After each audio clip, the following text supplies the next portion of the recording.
Fala, my friends! Você está no canal do Peregrino.com e hoje nós vamos fazer um review de um livro sensacional que já deveria estar na sua estante, que é esse livro aqui. Primícias e Colheita, editora Escriba do Reino, autor G.H. Lang. Bom, o que esse livro traz de tão especial que é importante para você estudioso da Palavra de Deus? Primeiro, você estuda o arrebatamento, você estuda os múltiplos possíveis arrebatamentos, você consegue entender que dentro do período de 7 anos, que é o período que inicia a parousia e vai até o seu final, pode ter mais de um arrebatamento. As considerações que serão feitas dentro desse período, se você estuda tempo do fim, escatologia, se você quer ter uma visão acurada sobre esses detalhes, de uma forma que você ainda não viu. Você que está vendo esse vídeo aí, de repente você já viu de tudo, já viu famosos do YouTube falando, irmãos e irmãs e grandes eruditos e teólogos, etc., falando desse tema. Alguns dizendo ser pré, outros dizendo ser pós, outro dizendo ser mid, middle, ou, ou seja lá, o que for. Saiba de uma coisa. Você tem a proposta de ter um esclarecimento muito rico com essa obra aqui, de G.H. Lang. Para você ter uma clareza maior de quem foi G.H. Lang, considera saber como F.F. Bruce ponderava sobre George Henry Lang, tá? Que foi um grande erudito, embora autodidata, não exatamente acadêmico, mas que estudou por conta, com muito afinco, o grego, hebraico, as línguas originais de alguma maneira, e foi um grande missionário, onde ele foi percorrendo partes ali do Oriente Médio, procurando saber procedências históricas e arqueológicas e descobrindo muitas coisas. Tá? G.H. Lang também foi contemporâneo de G.H. Pember e trocaram correspondências. Tá? Eram pessoas que se respeitavam mutuamente. É citado por vários irmãos, inclusive D.M. Penton cita G.H. Lang no seu livro Tribunal de Cristo. E G.H. Lang, bebendo de fontes como essa, Robert Gouvier, G.H. Pember, os irmãos de Plymouth, entre tantos outros teólogos e estudiosos da Bíblia, você está diante de um homem sério, que conseguia dividir bem, que conseguia captar bem a nível teológico, dentro da sua visão dispensacional, e fazer os cortes, que segundo ele eram os cortes mais precisos em relação à divisão que deve ser feita da Bíblia sobre os temas do tempo do fim, tá? Primícias e colheita é porque ele vai tratar, né, primeiramente das primícias em relação a arrebatamento e ressurreição, e colheita, que é aquela fase de finalização do tempo do fim, né, antes da manifestação planetária do Senhor, a que se chama de Epifania. É bom a gente fazer o review, mas também mostrar um pouco do material, tá? Então eu vou baixar a câmera aqui para a gente ver esse material um pouco mais de perto. Tá? Então você está aqui com ela. Tá? É lógico, eu vou deixar o sumário na tela, tá, pessoal? Mas a gente vai aproveitar e ver um pouquinho aqui, né, em termos de diagramação, de texto, etc. Aqui está o sumário, conforme vocês estão vendo aí. Pode ser que não fique bem focado, mas depois a gente vai deixar na tela, né, com mais detalhes. Olha só os capítulos, ó. A esperança, quem são os de Cristo Jesus, o período da parúzia, o arrebatamento pré-tribulacional. Isso aqui é uma pedra de tropeço para muitos irmãos que estão estudando, que não conseguem considerar esses assuntos aqui. O homem é alma e espírito, também um tema muito rico, muito importante, né, muito enfático, e que pode ser de grande ajuda, né, para quem quer estudar um pouco mais o pós-morte. O assento do julgamento de Cristo, esse aqui é o Tribunal de Cristo. Irmãos, há poucos livros que falam do Tribunal de Cristo em língua portuguesa. Esse é um deles que tem um capítulo focado para falar desse tema. Agora, olha esses apêndices. Apêndice 1, significado do genitivo, os de Cristo, tu Christu, né?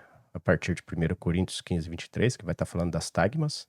E olha esse último apêndice, o apêndice 2, desvendando os mistérios da vida após a morte, uma jornada através do pensamento dos pais da igreja pré-nicenos, tá? Essa é a parte, assim, do sumário, de como está dividido o livro. Olha a diagramação que bacana, tá? Pra vocês verem aqui. Embora não esteja focando muito bem a câmera, mas só para vocês terem uma noção, tá? Todo o capítulo é iniciado com uma gravura, tem um espaço aqui, as letras são bem espaçadas, tá? São bem grandinhas. Vamos ver aqui o próximo capítulo. Sabe? Com um pouquinho de arte, de ilustração. O livro é maravilhoso. Tá bem acabado, a página tá amarelinha. Você vai fazer a compra, depois eu vou passar para vocês o link para aquisição, mas isso aqui você vai comprar lá na plataforma de impressão lá, o iClep, se eu não estou enganado, se é assim que pronuncia mesmo. Mas a editora Escriba do Reino tem mandado as suas impressões, né, geralmente para essa plataforma e faz um trabalho muito bom, nível de impressão, tá? É muito bonitinho, as gravuras, os desenhos, a diagramação, você vê que fica com um espacinho aqui no miolo, tá? Os cabeçalhos. Deixa eu ver se tem mais um capítulo aqui.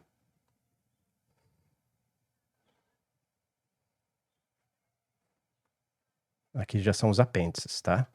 Então aqui é o apêndice 2, tá? Esse apêndice aqui é muito interessante, que vai falar dos pais da igreja, como os pais da igreja viam, né, o pós-morte, para onde as almas iam, na opinião desses homens, tá? Como eles viam, né, essa questão do que acontece com a pessoa depois que ela morre, desde Clemente Romano, Policarpo, Irineu de Lyon, São Justino Mártir, Tertuliano. Aqui é um condensado tirado do Anfi, né? Onde você consegue, né, saber detalhes, né, de como era o pensamento pré-niceno. Vocês vão entender que pré-niceno porque depois de Nicéia, o entendimento do pós-morte mudou, tá? Mas é muito interessante essa parte aqui, tá? Inclusive isso aqui é tirado do site doperegrino.com, de um estudo que tá lá. E também tem aqui os concílios, como os concílios foram acontecendo. Deixa eu chegar aqui mais na parte dos concílios. Aqui saindo dos pais da igreja. Aqui já chega a parte dos concílios, ó. Como os concílios foram acontecendo para que essa mudança, né, do entendimento de onde ficam as almas na morte, ela foi ganhando outros contornos ao longo da história. Muito interessante, tá? Muito interessante esse material. Publicado pela editora Escriba do Reino. Deixa eu voltar minha câmera aqui. Publicado pela editora Escriba do Reino. Pessoal, considerem esse material.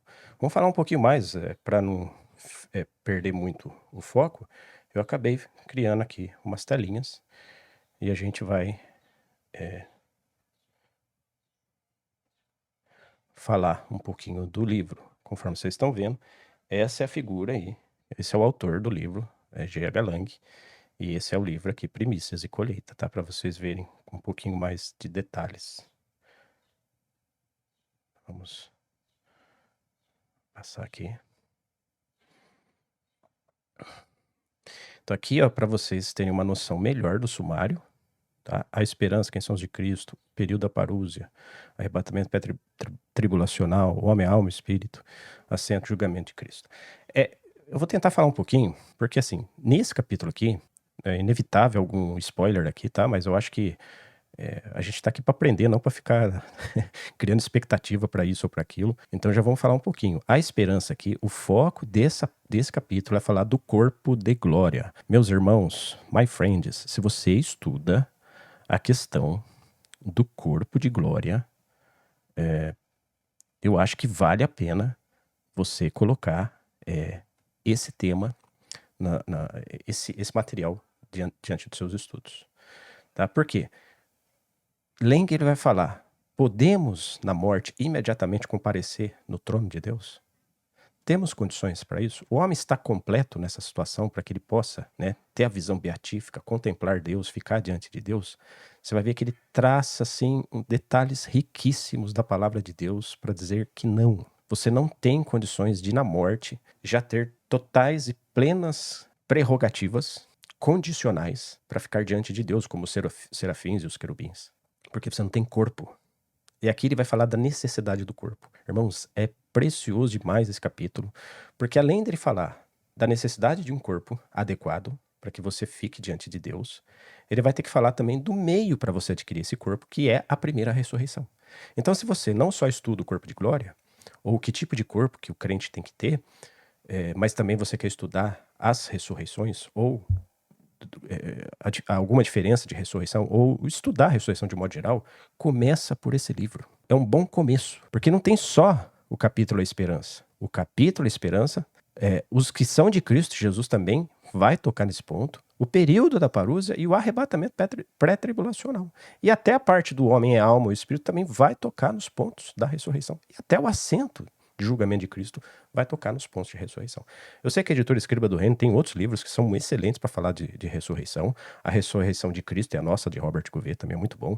A Ressurreição e a Glorificação do Corpo, se eu não estou enganado, isso por enquanto só tem em formato e-book, do Sr. D.M. Penton e também de Robert Gouvet, também é fantástico. Mas esse livro aqui pode ser o começo, tá? Pode ser o começo. Por quê? Porque ele não vai falar só de ressurreição. Esses outros, o foco é a ressurreição. Esse aqui é a ressurreição dentro do período pré-tribulacional, dentro do período escatológico e, e também toca no período pós-milenar também. Ele vai falar da ressurreição dos filhos de Deus que ficaram para o fim do milênio, porque nem todos os filhos de Deus vão ressuscitar no período pré-milenar, ou seja, antes de inaugurar o milênio. Haverá cristãos que vão ressuscitar depois do milênio, e ele toca nesses pontos com muita precisão. Então, a esperança vai falar do corpo, da primeira ressurreição, e de condições que o cristão tem que ter, né, em relação a comparecer diante do Senhor. Só que a esperança aqui, como é a esperança de um novo corpo, né, a esperança bendita futura de você estar diante do Senhor, que Lenk vai tocar, ele vai acabar tendo que falar também de tempo, de cronologia, né? Quais são os times corretos, em que fase algumas coisas irão acontecer. Ele vai ter que falar também da natureza da glorificação do corpo, o que é isso. E ele vai falar uma coisa aqui muito interessante. A condicional, que está no subjuntivo grego, de você trazer a imagem do celestial do mesmo jeito que você traz a imagem do terrenal. Isso aqui é um ganho muito grande no estudo, meus irmãos, porque quando ele fala que o crente deve trazer a imagem do celestial, é que essa é uma condição para todo crente. Todo crente vai ter que trazer a imagem do celestial. Porque o subjuntivo no grego não necessariamente é uma hipótese remota. Muitas vezes o subjuntivo no grego é um imperativo condicional. O que isso quer dizer? Que você vai ter que fazer isso de uma maneira ou de outra. A diferença é quando você vai fazer. Então que todo cristão vai ter que trazer a imagem do celestial, isso é um fato. Mas quando trazer?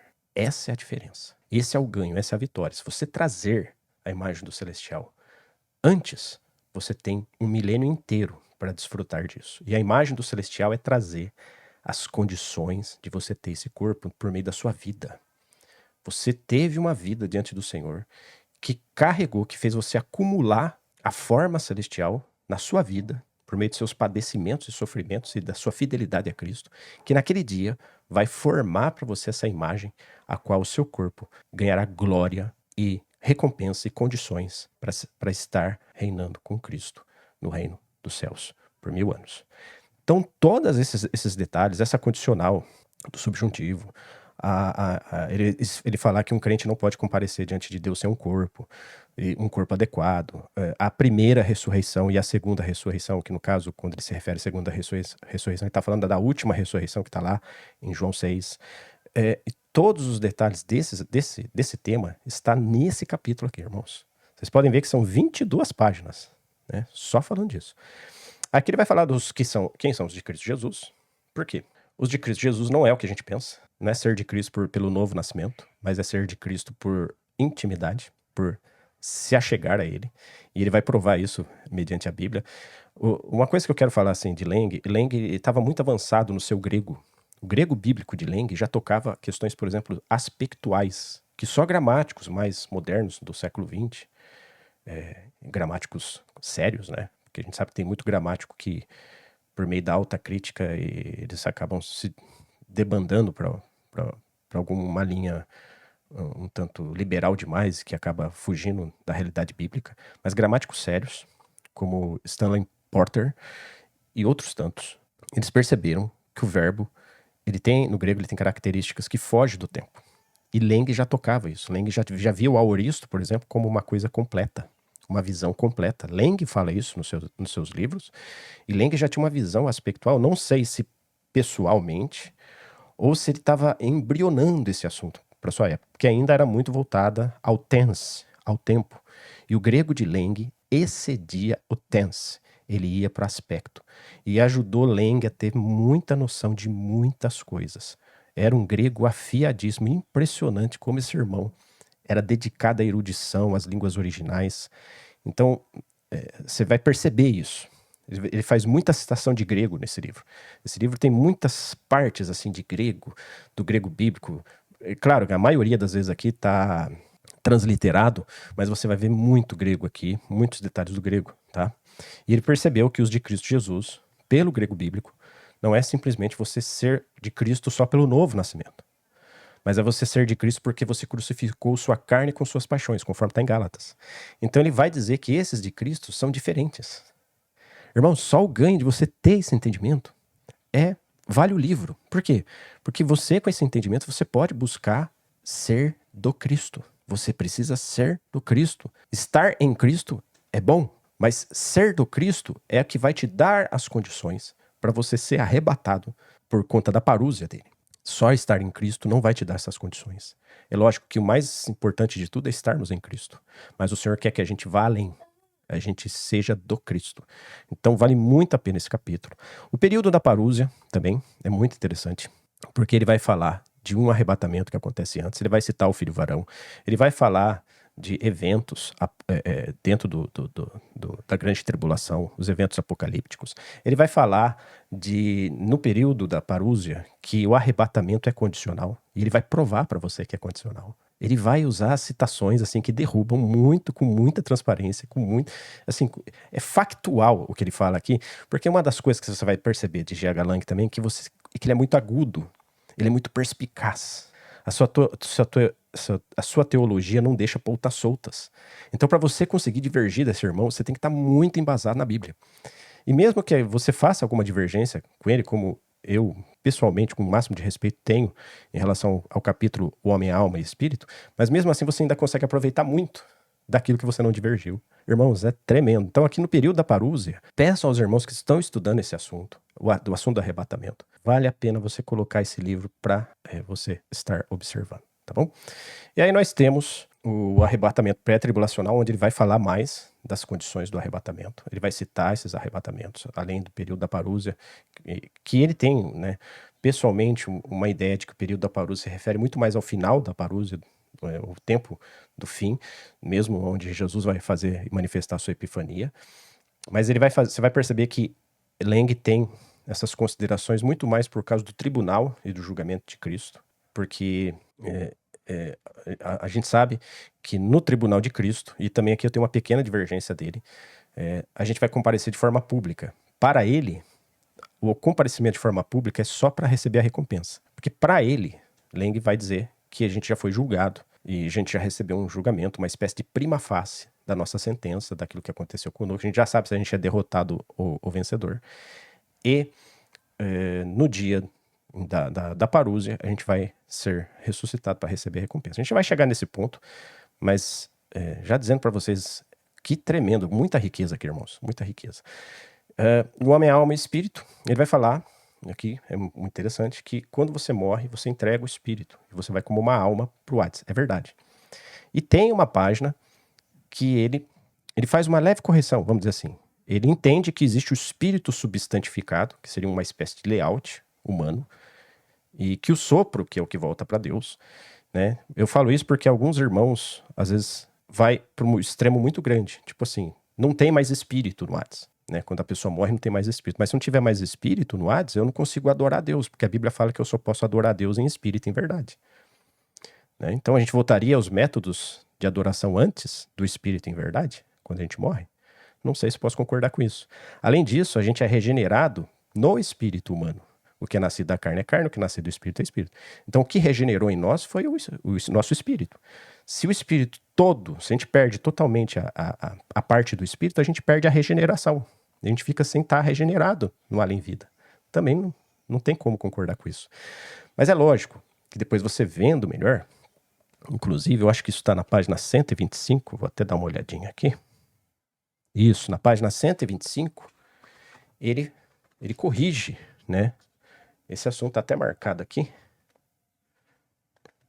Eu vou deixar na tela o que ele fala aqui, porque aqui vai ser difícil focar. Ainda mais na telinha pequena, que vai ser difícil focar. Mas ele corrige, ele fala assim, o espírito como substância tem sim uma parte do espírito como substância, que fica com a alma. E talvez é nessa parte que a gente resolve esse problema da adoração e do novo nascimento. Mas o espírito sopro, aquele que foi soprado em nós, ele volta para Deus. Então é muito rico, porque também tem muita falta de entendimento. Os irmãos falam que a gente muitos irmãos falam que a gente é um espírito. Nós não somos um espírito. A Bíblia não chama o homem de espírito, ela chama o homem de alma, mas que ele tem um espírito.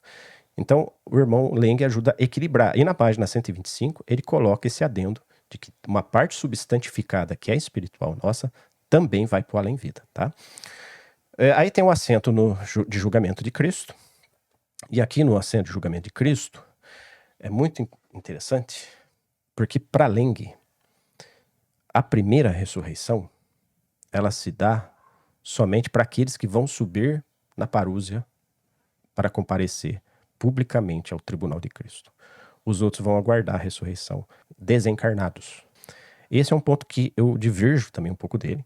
Embora a análise que ele faz no livro sobre outros pontos me ajudou a ganhar uma clareza tremenda. Por exemplo, eu não sabia, embora, né, tá claro na Bíblia, que quando a gente morre, a gente passa por um juízo, um julgamento, um primeiro julgamento. Isso é verdade, está lá em Hebreus 9. Só que olha só que interessante, ali fala, ao homem é dado morrer, né, uma só vez, vindo em seguida um julgamento. Ao homem ali é todo homem, inclusive o homem incrédulo.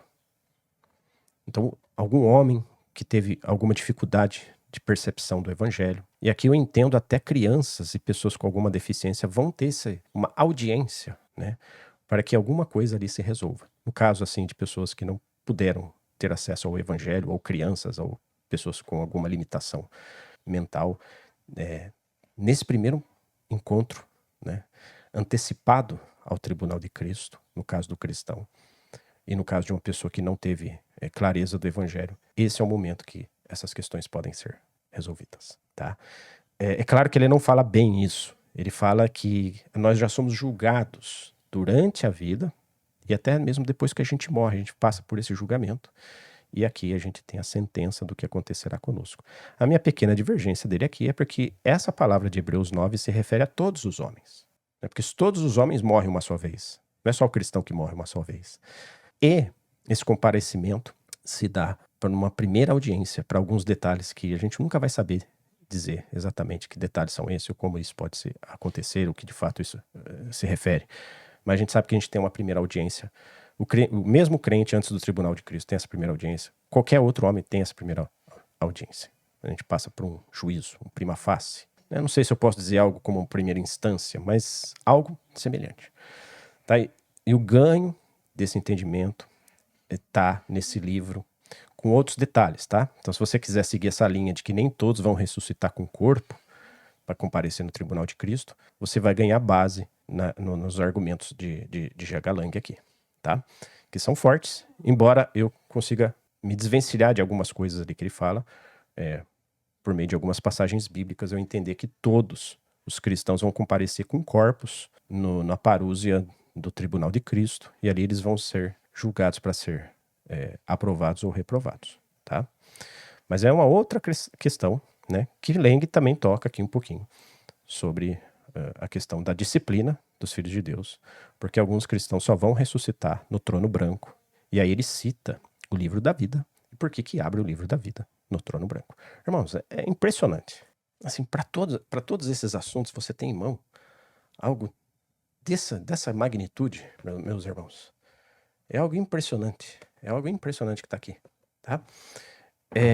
Para esse estudo, né, que a gente considera aqui. Eu só vou finalizar passando alguns slides para vocês verem, ó, algumas telas para vocês verem.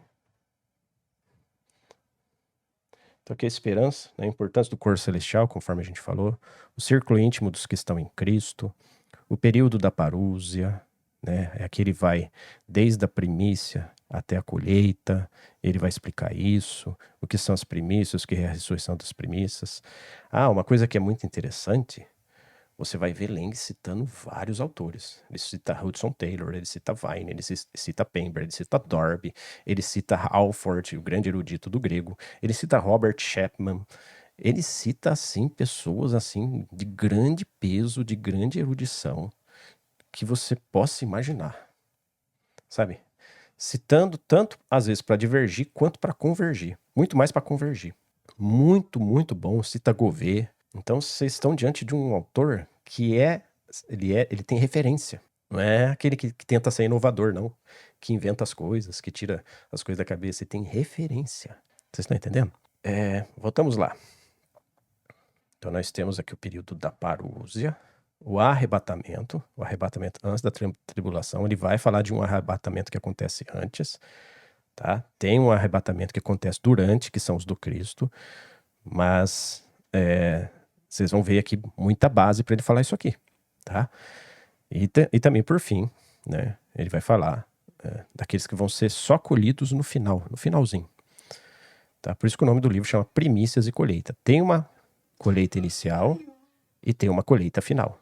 O homem é a alma ou espírito, aquilo que a gente já comentou. O bema de Cristo, o assentamento de Cristo, o assentamento de julgamento de Cristo. Irmãos, aqui é uma coisa interessante. Nós temos poucos materiais que falam do tribunal de Cristo em português. Esse é um deles. Esse é um deles e você pode ficar tranquilo que ele não está esgotado. Você pode comprar ele a qualquer momento. Tanto a versão impressa quanto a versão em e-book. Está muito boa a versão e-book também. Tá? Você pode comprar a versão e-book quanto a versão impressa. Mas em termos de Tribunal de Cristo, é um dos poucos livros que nós temos. O outro livro seria do D.M. Pentle, que é o Tribunal de Cristo, né? Significa o homônimo, né? Do tema, o Tribunal de Cristo. Mas esse está esgotado. Seria esse aqui, ó.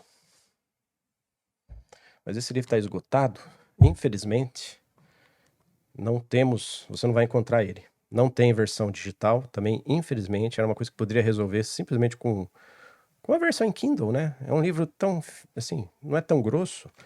Está fácil de diagramar para Kindle, mas infelizmente não temos em Kindle. É da editora 12 Sextos, só que a 12 Sextos não está reimprimindo. Isso aqui, meus irmãos, que obra tremenda. E nós não temos. Infelizmente, nós não temos. Então, você pode ter já uma boa referência para assuntos do Tribunal de Cristo com esse aqui. Embora talvez você vá para a mesma linha que eu vou e acaba divergindo em alguma coisa ou outra, mas você vai ter muito ganho em outros assuntos. Aqui os apêndices, né? Conforme você está vendo aí o apêndice do Tu Christu, que ele vai falar. No apêndice ele vai falar com um pouquinho mais de propriedade. Aquela coisa do Cristo. Naquele capítulo ele fala sem muitos detalhes. No apêndice ele traz muitos detalhes. Do grego, de outros exemplos da Bíblia, quando usa essa expressão. Então você vai ficar assim, maravilhado e sem dúvida nenhuma do que quer dizer esse genitivo. Então esse é o primeiro apêndice, né? O genitivo Tu Christu, e depois o pensamento dos pais da igreja pré-nicenos acerca do lugar dos mortos. Irmãos, isso tudo num livro aí, né? Vocês vão vendo aqui, ó, bem marcadinho. Marquei bastante esse livro. Sabe? Um livro de um ganho tremendo, com 2 apêndices fantásticos, tá? E um pouquinho mais de 200 páginas. São 231 páginas. Então é isso. Esse foi um review, um deep review, né? Um review mais profundo, porque eu acho que é um livro que você deve considerar, tá? Os estudiosos aí de plantão que estudam o tempo do fim, a escatologia bíblica, os arrebatamentos, as ressurreições, a natureza do corpo de glorificação, que é o corpo que dá direito à beatificação, de contemplar a face de Deus, de ver, de resistir à presença de Deus, as questões do tribunal de Cristo, as questões do pós-morte, tudo isso num livro, que por incrível que pareça, tem poucas páginas perto do que se fala, e assim, parece que ele não vai tratar, aprofundar, com profundeza devida, né? Porque são poucas páginas. Mas eu não sei explicar, irmãos. Tem tanta profundeza com poucas páginas que talvez só o livro por si só explicaria. Ou você lendo esse livro, para você entender, né? Como a G.H. Gallen conseguiu fazer essa proeza, tá bom? Então fica aí a nossa recomendação. Eu vou deixar o link para vocês adquirirem a obra impressa e também a obra digital, tá? Recomendo muito a obra impressa por causa da folhinha amarela, né? Gostoso de ler. Eu tenho também a obra digital. Mas se você é um leitor de Kindle que gosta de ler com aquela tela do Kindle, confortável, etc., tem a versão digital, tá muito boa também, tá bom? Espero que isso ajude você a considerar esses estudos e colocar, priorizar esses tipos de estudos que falam desses temas, principalmente no atual momento que estamos vivendo. Cada vez mais, o tempo do fim se aproxima. E cada vez mais você precisa ter noção desse assunto, desse tema, dessa categoria de pronunciações proféticas e de eventos que também são proféticos, que estão acontecendo e outros que ainda irão acontecer muito em breve. Tudo bem? Obrigado aí por ter ficado comigo até aqui. Se você conhecer alguém que gosta desses assuntos, compartilhe esse vídeo e também compartilhe esse livro com irmãos que estudam a palavra de Deus. A gente vai ficando por aqui. Nos vemos logo ali.